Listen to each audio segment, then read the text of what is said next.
go through an overview of the property market here for you real estate agents. So this will be a cover-up of a few news articles and videos that have been posted by Stuff and the New Zealand Herald. And the main reason for this, the main benefit for this would be to give you that much more insights in terms of what the market is doing compared to the last period, the last year, the last few months, and where it is heading. And that's the big question. Now, firstly, I'll just go through a few things that I have noted. For example, this article here, you can see that it states that regional New Zealand has had the fastest price growth over the last 1 year, and that has been the case.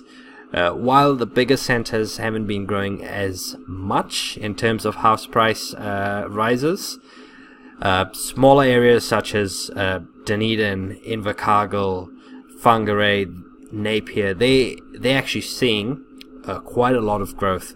So as you can see here, overall values have lifted by 6.5%. So that is a key thing to note.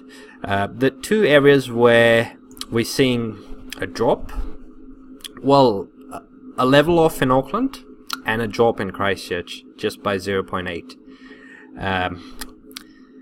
So and you know that has been it started to slow down last year, and this year it has been, while the drop has been persistent, there have been a lot more sales and a lot more buyers on the market by the looks of things. So even though prices are not really increasing as much, it is not completely impossible to sell your home by the looks of things.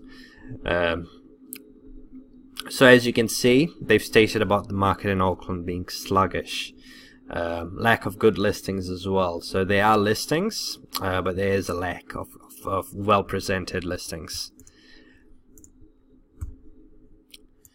So this one here, so this was connected through to that, and this was an interesting forecast by Westpac. So they stated over the next 4 years there's going to be a bit of a drop in house prices, and also they've stated that there is a high chance of a larger fall around Auckland. So that's something to be aware of. There's a lot of uncertainties. You've got a lot of global factors as well. You've got the current government in terms of where the current Labour government is going to push its policies, and so on.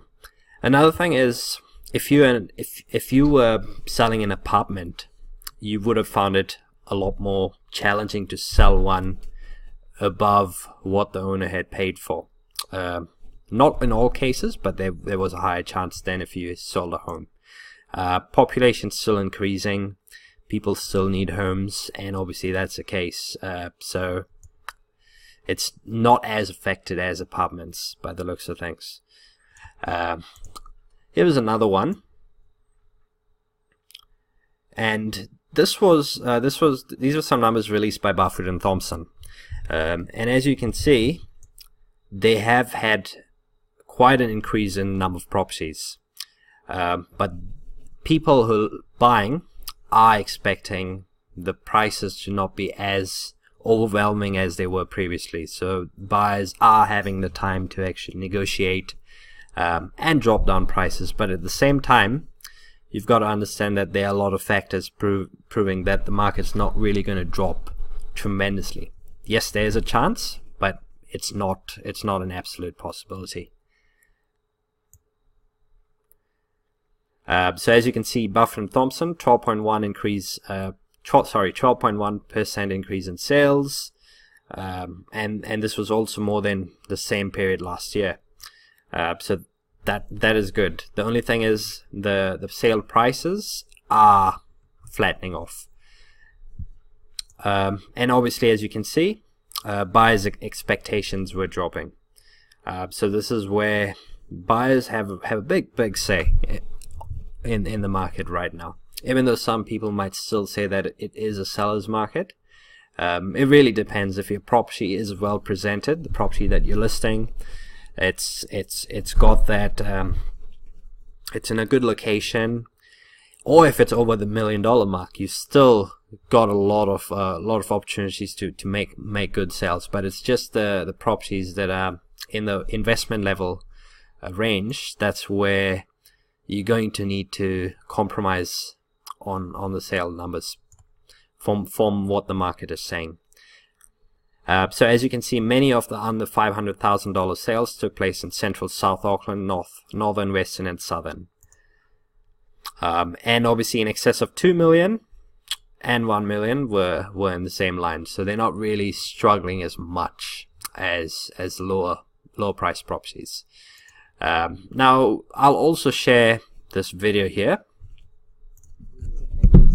Some pretty sobering reading for anyone that's bought a house in the past year here. Tell us, what are the key findings? Well, Buffett came out today saying they revealed in terms of the price and the data that they had a fairly flat February. It was flat in January, but in February actually the average Auckland house price sold by a Buffett agent declined by $15,000 around about, and the median fell by $10,000. So that's in a month alone.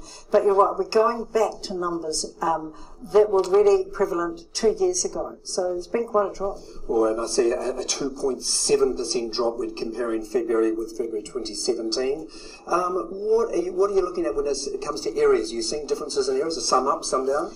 We've got as well the quotable value stats out today. Now they say that 54 Auckland areas had a drop in value in the last year. That included Dannemora, Rosehill and Waterview. But then there's those top suburbs like Remuera, which, they're in the $2 million league, and, they seem to be very, very stable. So as you can see here, you've got some values dropping. But overall Auckland as a whole has had a 1% increase in prices, and that's a lot from the top performing suburbs, the higher priced suburbs on the show towards the eastern suburbs area and so on. And here's another video just in terms of a more regional perspective. This showed big differences in the rate of growth across the country, with values in some major centres flat or falling and strong growth in others. Joining me now is QV National Spokesperson Andrea Rush. Andrea, let's start with those nationwide values and some of the values in our bigger cities. Yes, that's right, Tristram. The latest QV House Price Index figures are showing that nationwide values are up 6.5% in the year to February and 1.2% over the past quarter. So that's a faster rate of growth than we were seeing late last year in terms of the annual rate of growth. So things are picking up again, and a lot of that's driven by strong growth again in Wellington, Dunedin. Some of those main centres like Hamilton and Tauranga have picked up again during February, and also a lot of regional centres. The Hawke's Bay still strong, and a lot of South Island places still seeing strong growth. Okay, so strong growth in Wellington you mentioned. How about the other two bigger centres, Auckland and Christchurch? Yes, well, the Auckland market remains flat, up only 1% year on year, and the Christchurch market is down slightly by about 0.8% year on year. So again, Auckland and Christchurch, values really stable, down a little in some places, up a little in some places, but across the board pretty flat. High values holding in Auckland. Let's just touch on Auckland for a minute. Any areas that are experiencing very strong growth or big drops that you noticed? So mainly what we're seeing is, Waiheke Island are still very strong, but central areas have dropped back a little bit over the past quarter. So have Waitakere City, both year on year and over the past quarter. Parts of Manukau are down. Now, Christchurch, the only major centre or urban centre to experience a fall. What's driving that? Well, again, what you've got is a normal market there where demand's meeting supply. So what they're seeing is sales still occurring, activity still in the market, but just the values stable and not seeing strong growth at the moment. Nothing's really driving that market. There's not a shortage of housing like you've got in some of our other parts of the country. Now, we've talked a lot about the... So basically from here, you can see that, taking Christchurch as an example, Christchurch, you've got a lot of construction projects that were done towards the end of last year. So you've got a lot of stock. And this is where the stock and the demand has pretty much leveled off. And this is why the prices are pretty level or declining to a certain degree in certain areas. There are, a lot of different things that could change in the next few few months. It really depends on the government policies. It depends. The government has been aiming to make it easier for first home buyers to get their first home. So depending on that, they may reduce the LVR restrictions, and this would lead to the market bouncing up even further. But right now, as a whole, the country is not really in a huge decline. It is quite flat on an average, as a general. But as we can see, even in main centers, there are differences in the different suburbs and areas in that you may have higher price neighborhoods that aren't actually in the same boat as that. So demographics do play a huge part. So the main things to take from here would be that it's while a lot of people say that it is a buyer's market, that's not the case. If you got a good property, if you can market it well, if you can reach the right people, you will be able to get top dollar. It's just going to take some time, and that's very important to note.